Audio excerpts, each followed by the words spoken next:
동방의 작은 나라에 복음의 빛을 비추기 위해 찾아왔던 초기의 많은 선교사님들.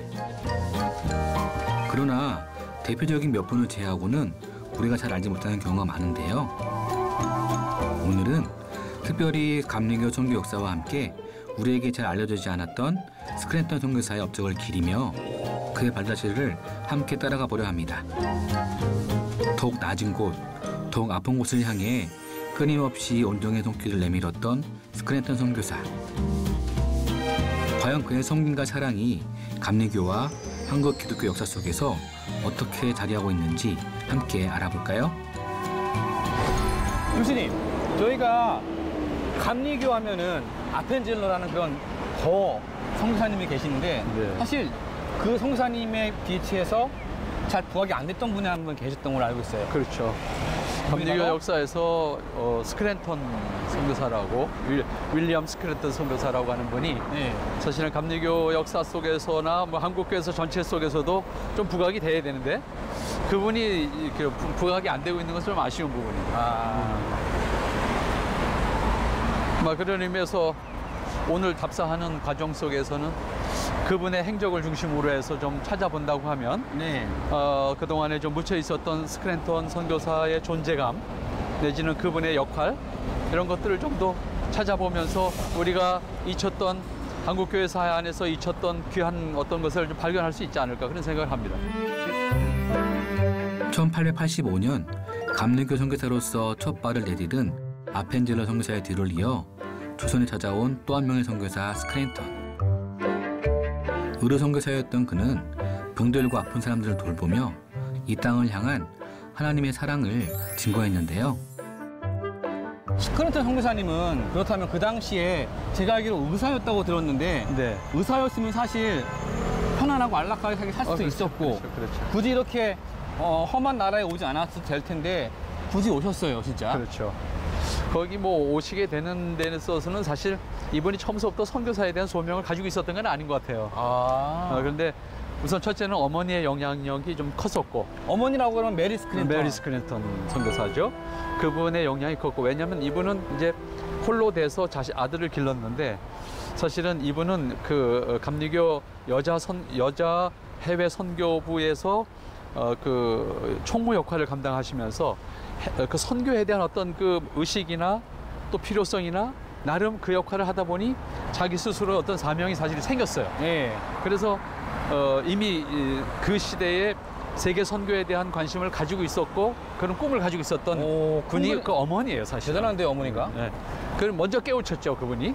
그리고 그런 헌신을 하셨고 그러던 차에 이제 아들이 이제 그 의사가 된 이후에 사실은 그 오하이오주의 가장 큰 도시라고 볼 수 있는 클리블랜드라고 하는 도시에서 개업을 해요. 네. 아들이 이제 신학 전문 의대를 졸업하고 이제 개업을 하는데 개업을 하고 나서 그 개업하고 한 2년여간에 큰 어떤 변화가 생기게 되죠. 네. 그 변화가 생기는 과정 속에서 어머니의 조언은 그 스크랜턴에게 있어서는 결정적으로 선교사로서의 삶을 선택하게 만들었다 이렇게 볼 수가 있죠. 하나님의 인도하심에 순종했던 스크랜턴 선교사 모자. 자신의 삶으로 하나님의 사랑을 전하고자 했던 메리 스크랜턴 선교사를 통해 윌리엄 스크랜턴 선교사 역시 의사로서의 꽃길 대신 십자가의 길을 택하게 됐는데요. 그렇게 조선이라는 낯선 땅에 찾아온 그들은 여성 전문 병원과 여성들을 위한 학교를 세우며 새로운 사회를 열어갔습니다. 그럼 저희가 지금 여기가 걷고 있는 곳이 정동은 아니고 네. 어떻게 보면 이제 정동과 저희가 흔히 알 수 있는 신청 그 사이 네. 아현동, 뭐 애옥에 그런 근방 같은데 그러면 그 스크랜턴 선교사님이 왜 이쪽으로 이렇게 넘어오셔가지고 사역을 또 이렇게 진행하셨을까요? 이분은 필드에서 선교사로서 이 선교 대상자들을 어떻게라고 하는 것에 더 집중했던 분이었던 것 같아요. 그래서 모든 생각, 판단, 관계를 선교사 자기 중심이 아니라 선교해야 될 대상을 중심으로 하는 사고와 판단을 먼저 하다 보니까 이제 일반 선교사들하고는 조금 결이 다른 그런 이제 어떤 입장을 취하셨던 것 같아요. 어떻게 보면 좀 본인의 확고한 그런 선교에 대한 의식, 그다음에 정립이 되었던 분이라고 그렇죠. 볼 수 있겠네요. 그렇죠. 그래서 그분이 정동이라고 하는 것은 어떻게 보면 당시에 조선 정부가 신변 안전을 보장해 주는 장소예요. 아, 어떻게 보면 뭐 이렇게 그 외국인 집단 그렇죠. 거류지 같은. 그렇죠. 그렇죠. 예. 그렇기 때문에 그 안에 있는 한은 안전해요. 그렇겠죠. 그리고 모든 특권을 누릴 수도 있어요. 아, 그런데 이분이 거기를 떠나게 되는 거는 네. 내가 여기서 안주하려고 온 것이 아니다. 이거지. 내가 여기서 누리려고 온 것이 아니다. 나는 철저하게 섬기려고 온 사람이다. 우리 조선 사람들을. 난 섬김의 대상이 누구냐. 섬김 대상을 찾아가겠다. 이런 의식이었죠. 그러다 보니까 이분의 눈에 띈 것이 이제 조선에 와서 조선 이 서울 장안을 돌아보니 이분의 눈에 띄는 것 가운데 가장 처참한 곳이 있었어요. 뭘까요? 그 처참한 것이 바로 여기 애옥의 고개, 아현동 고개, 지금 아현동 고개로 하는데 이 애옥의 고개이고 동대문 바깥에였고 남대문이요. 그랬던 거예요. 아니 근데 뭐 성 안에는 그렇다 하시는데 왜 애옥이라든가 이곳 자체가 좀 그렇게 그 성사님이 봤을 때 좀 그렇게 마음이 짠한 곳이었을까요? 뭐 짠한 정도가 아니라 그 당시 아마 스크랜턴의 느낌으로 표현한다고 하면 분노할 만큼 아픈 곳. 이 장소가요? 그런 곳이었죠. 그러니까 이분이 선택한 선교지가 뭐냐면 동대문, 여기 애옥의 남대문이라는 곳이 공통점이 있어요. 그 공통점은 뭐냐면 우선 천민들이 사는 곳. 이것이 이제 이 서울 안에서 가장 천민들 가운데서도 버려진 천민들. 그냥 신분만 천민이 아니라 더 이상 소망이 없어. 너는 죽어도 돼. 그래서 갖다 어떻게 보면 버리는 곳. 있으든 없든 전혀 뭐 카운터가 안 되는. 그래서 사실은 여기 애옥계라고 하는 곳은 천민들의 무덤이 있던 곳이고 그다음에 아기들의 무덤이 있었던 아기들의 무덤이요? 아기들의 무덤이 있었던 곳이고 근데 단순히 무덤만 있었던 것이 아니에요. 동대문도 그랬고 뭐냐면 동대문 바깥에나 여기 애옥계 바깥에는 당시에 전염병이 걸리면 전염병에 대해서 대처할 수 있는 능력이 없었어요. 방법도 없었고. 그 당시는 그러니까 전염병이 걸리면 어떻게 할 수가 없는 거예요. 전염이 되니까 이 사람하고 같이 있으면 안 되잖아요. 그렇죠. 근데 이 사람 어디다 두냐고. 바깥에 그냥. 그러니까 갖다 버리는 거예요, 사실은요. 그러니까 동대문 바깥에 움막 같은 거 그냥 거적 하나 걸쳐놓고 죽기를 기다리는 거죠. 살면 살고 그럼 죽으면 뭐 죽는 거고. 그런 것이었어요, 여기도 사실은. 그러니까 그런 곳을 스크랜턴 선교사님이 보신 거네요. 그걸 보고 그 처참함을 보고 이걸 그냥 놔둘 수가 없었던 거예요. 오신 거예요, 그러면은? 그렇죠. 그분이 여기다가 1888년 12월에 그 추운 겨울에 여기에다가 이건 그냥 안 되겠다. 뭔가 아무튼 이 사람들을 돌보는 거 뭘 해야 되지 않겠냐. 네. 적어도 살아있는 사람들도 있는데. 그래서 이 사람들을 돌보는 작업을 하기 위해서 당시의 이름으로는 시약소라고 했는데 네. 그 시약소라는 요즘 말로 말하면 뭐 진료소도 아니고 약국이라고 표현하는 게 좋겠죠. 의사는 없으니까. 물론 나중에 의사가 오긴 합니다만은. 그래서 처방할 수 있는 약이라도 줄 수 있는 곳 이렇게 하면서 이곳에 이쪽에 이제 천민들 사는 분들을 중심으로 해서 이제 그 예배를 시작하고 동시에 진료를 시작하고 해서 시작한 곳이 여기 이제 애옥의 시약소. 애옥의 시약소라고 표현을 하죠. 문원산에는. 그리고 여기 별칭으로는 선한 사마리아인 병원. 그런 표현을. 그러니까 그 스크랜턴 자신의 자화상이라고 표현할까요? 그분이 자신의 어떤 이곳에서 서울에서의 한국에서의 사역을 난 선한 사마리인으로 살겠다, 사마리아인으로 살겠다라고 하는 어떤 의식을 가지고 동대문에도 남대문에도 여기 애옥에도 그런 시약소를 차리게 되죠. 그것이 출발된 것이 바로 이 지금의 아현 감리교회가 됐고 이곳에서 그 처참한 광경을 직접 눈으로 본 스크랜턴 입장에서는 못 봤다, 안 봤다 할 수 없는. 그래서 사실은 선교사님들 가운데 서울에서 얼마나 많은 선교사님이 당시 있었어요. 그렇지만 그곳을 찾아갔고 그곳을 섬겼던 분은 스크랜턴 선교사예요. 도성 안팎에 누구도 돌보지 않고 들여다보려 하지도 않은 낮고 천한 곳으로 향한 그의 시선. 이제는 더 이상 희망도 없을 것 같던 그곳에 스크랜턴 선교사가 내민 손길은 곧 사랑이었고 생명이었습니다. 그렇게 여리고 골짜기 같았던 자리에 소망의 샘물이 흐르자 이를 맛본 이들은 하나 둘 하나님 앞에 나오기 시작했는데요. 그런 아픔과 고난 속에서 생명과 함께 피어난 복음의 꽃은 오늘날 아영 감리교회로 성장해 왔습니다. 스크랜턴 선교사가 죽음을 생명으로 또 절망을 희망으로 변화시켰던 역사가 아영 감리교회를 통해 이어지고 있는 것인데요. 그리고 아영교회 안에도 보니까는 또 이렇게 아영교회 역사와 또 스크랜턴 선교사님에 대한 업적들에 대해서 정리해 놓은 역사관이 있더라고요. 아무래도 뭐 이 정도 규모의 교회는 해야 당연한 거 아니었나 생각이 납니다. 한번 들어가 보겠습니다. 네. 참 귀한 거죠. 이런 개교에서 이런 역사관을 만든다는 건 참 귀한 거고 또 필요한 것이고. 네. 오.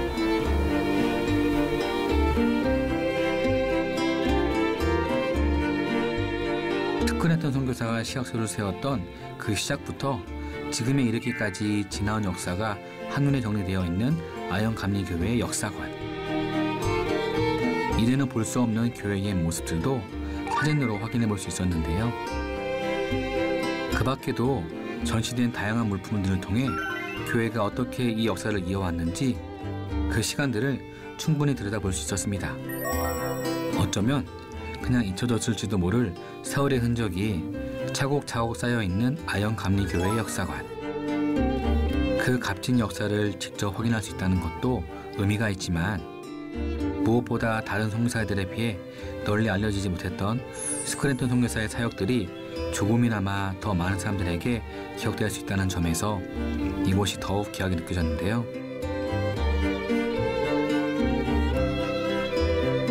그러면은 여기가 어떻게 보면 지금은 아영 감리교회인데 처음 시작은 교회가 아니라 어떻게 보면은 시약소 개념에서 시작을 하고 예배를 드리고 시작한 그렇죠. 거네요. 시약소와 같이. 그러니까 스크랜턴은 독도한 사람이에요. 스크랜턴 자신이 네. 사실은 의학 공부만 했잖아요. 네. 신학 공부를 한 적이 없어요. 목회 안수받은 게 아니었어요? 근데 신학 공부는 안 했는데 네. 사실은 조선으로 출발하기 전날 안수를 받아요. 목회자로서. 목사자로서. 네. 그 당시에는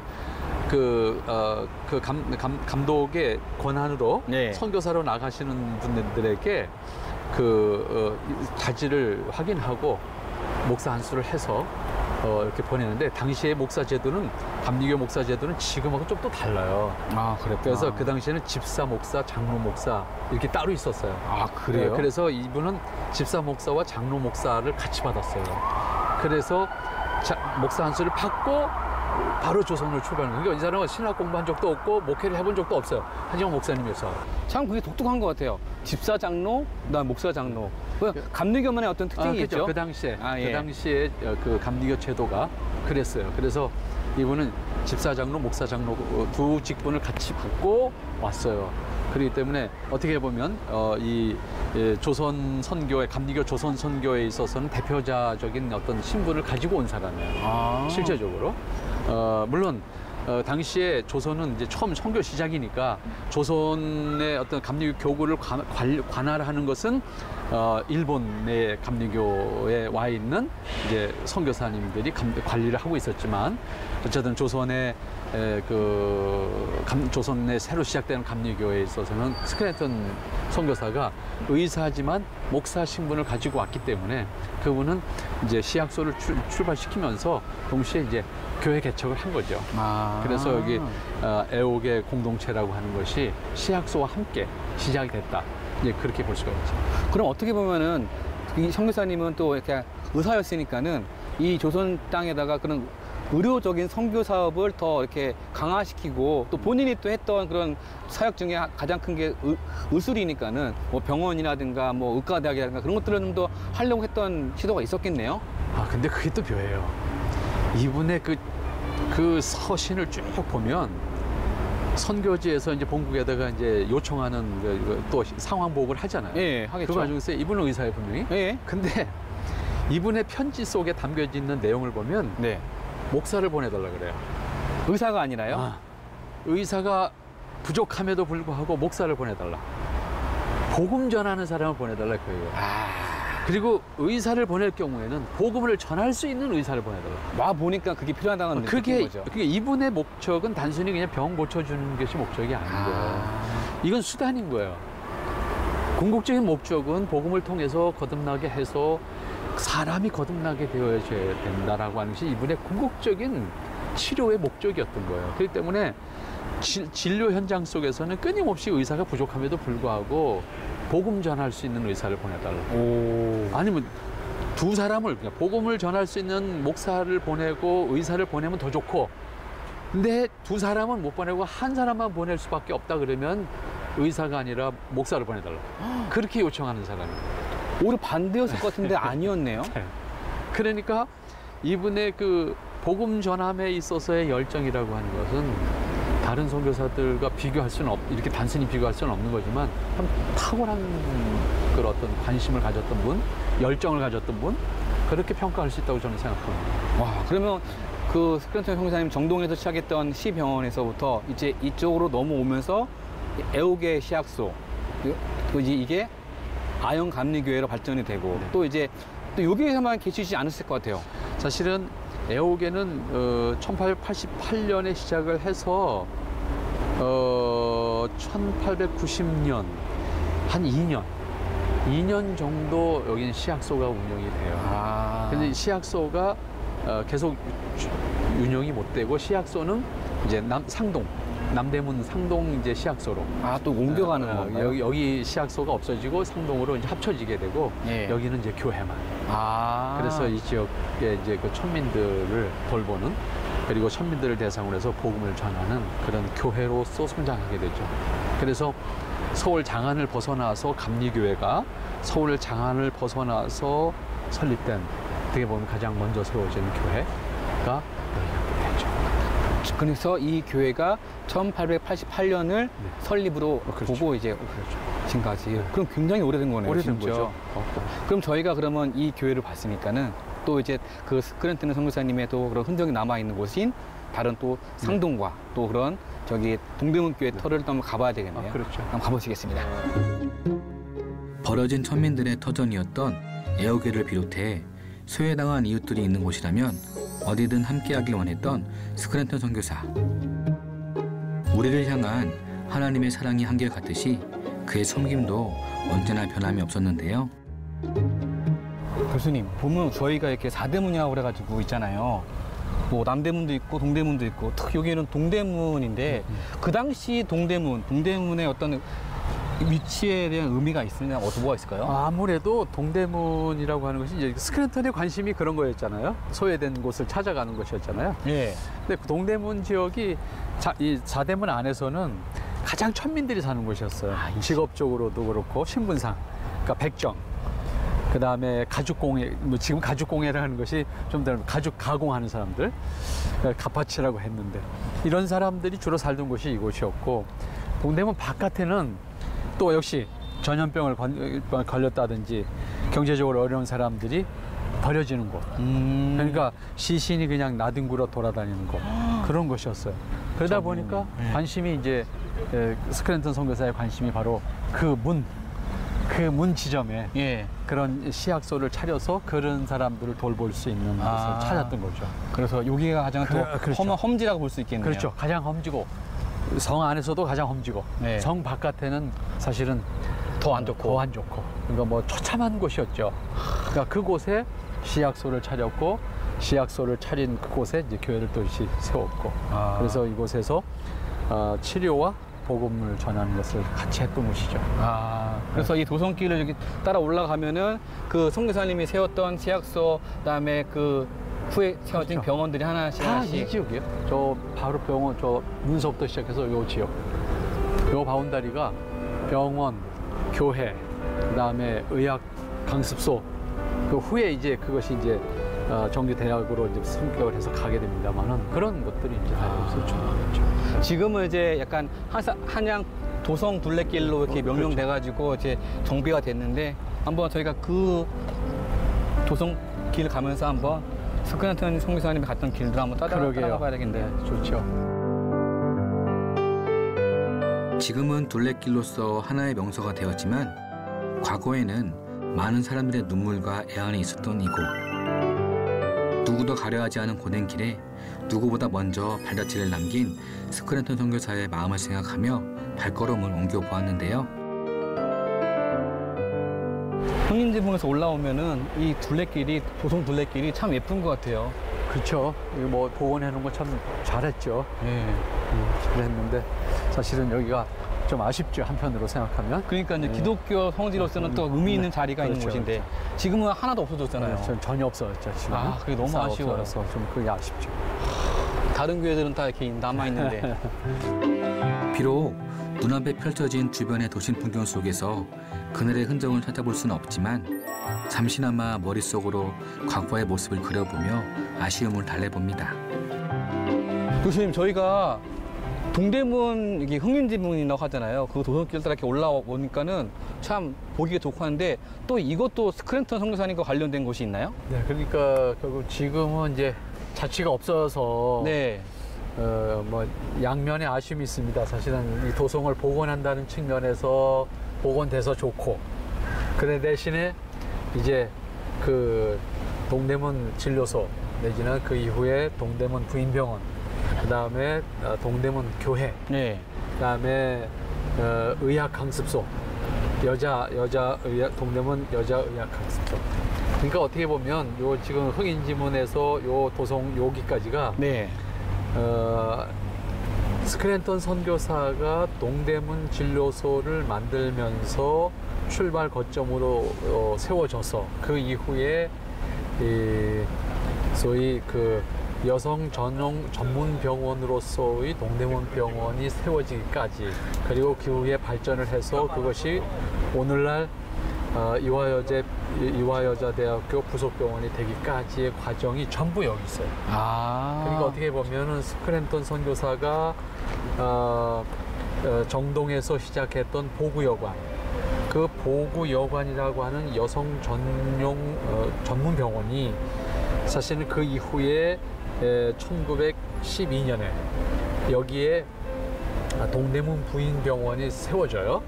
이제 그 이전에는 이제 진료소가 있었고, 진료소가 있다가 그 여성 전문 병원이 1912년에 새롭게 종합병원으로 그래요? 1912년에 세워져요. 그때에 비로소 이제 그 정동에 있었던 그 보구여관이 네. 일로 와서 합쳐져요. 그러니까 우리나라 최초의 여성 전문 병원이 보구여관이었다고 하면, 네. 그 보구여관에서 어떻게 보면 여기에 이제 진료소가 만들어진 거잖아요. 근데 진료소에 오히려 종합병원이 세워짐으로써 원래 출발점이었던 보구여관은 일로 와서 합쳐지게 되고, 그것이 동대문 부인병원이라는 이름으로 성장을 하게 돼요. 그러니까 동대문 부인병원이 성장하면서 1928년에 와서는 소위 그 여성을 대상으로 하는 의학 교술이 이제 만들어지게 되죠. 그것이 어떻게 보면 지금 이제 이화여자 의과대학이라는 전신이 되는 거죠. 그러니까 그런 역사를 가지게 됐는데 그 모든 것이 다 여기 있었어요. 여기에요. 그러니까 새로운, 어떻게 보면 여기 새로운 서울 장안의 감리교회의 새로운 선교 스테이션이었다고 말할 수 있을 만큼. 정동에 여성 전문 병원으로 시작된 보구여관이 이후 동대문에 있던 볼드인 진료소와 통합되며 동대문 부인병원으로 새롭게 세워지게 되었는데요. 이곳은 보다 전문화된 의료체계 속에서 여성 의료인들을 양성하며 여성 의료의 미래를 요락했습니다. 그렇게 이곳은 또 하나의 작은 선교 스테이션으로 자리 잡았는데요. 당시 세워진 병원이 오늘날 이화여대 부속병원으로 이어지고 있죠. 그리고 다시 1898년에 가서 이곳에 예배당을 이제 제도로 이제 지어서 동대문 교회라고 하는 그 교회가 발전하게 되면서 그때에 이 스크랜턴의 역할은 굉장히 컸어요. 그 어머니의 역할도 컸지만. 네. 그래서 여기에서는 그 1898년에 지어진 그 여자 선교사들의 숙소도 여기 지어졌었어요. 숙소까지 지었어요? 그래서 여자 선교사들만 거할 수 있는 숙소가 지어지면서 그 건물은 아예 스크랜턴 기념 건물로 이름 자체가요? 이름 자체가 이렇게 지어졌어요. 그러니까 여기 지금 보면 뭐 이렇게 그 넓은 땅은 아니지만 네. 여기에 병원, 그 다음에 교회, 그 다음에 이제 그 선교사 숙소. 그 이후에 1928년에 와서는 이제 그 의과 교실까지 지금 말하면 의과 대학이 만들어진 거죠. 대학 수준에서의 그런 것까지 만들어지니까 어떻게 보면 작은 선교 거점이 된 거죠. 여기가. 참 스크랜턴 선교사님은 어떻게 보면 이런 말 있잖아요. 동해 번쩍, 서해 번쩍. 서쪽에서는 아연 감리교와 그다음에 그 애호계 시약소, 동쪽에서는 또 이렇게 동대문 병원과 동대문 시약소, 동해 번쩍, 서해 번쩍. 아무튼 그분이 찾아갔던 곳은 어디나 변함없어요. 그렇게 약자들. 정말로 그 뭐 더 이상 소망이 없는 사람들이잖아요.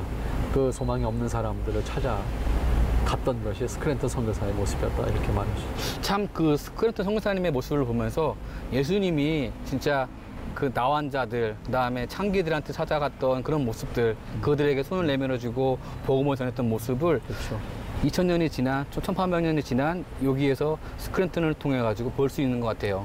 그렇죠. 그러니까 여기 병원을 만들어서 단순히 치료해줬다라고로 끝나는 것이 아니라 사실 이 병원 안에 얽힌 이야기들이 참 많아요. 그러니까 정말 버려졌던 사람이 구사일생으로 치료를 받고 살아남아서 나중에 여기서 하는 그 의학교실에 들어가서 간호사가 되고 그런 사람들이 나와요. 그러니까 다 버려졌던, 집에서도 버려지고 모든 사람으로부터 그냥 버려진, 넌 이제 죽을 사람으로서 버렸던 사람이 치료받고 살아나와서 그 사람이 여기 간호사가 된다고 그 학교에서 공부를 하면서 그런 사람들의 그 산 이야기들이 사실 그 이야기 속에 남아 있어요.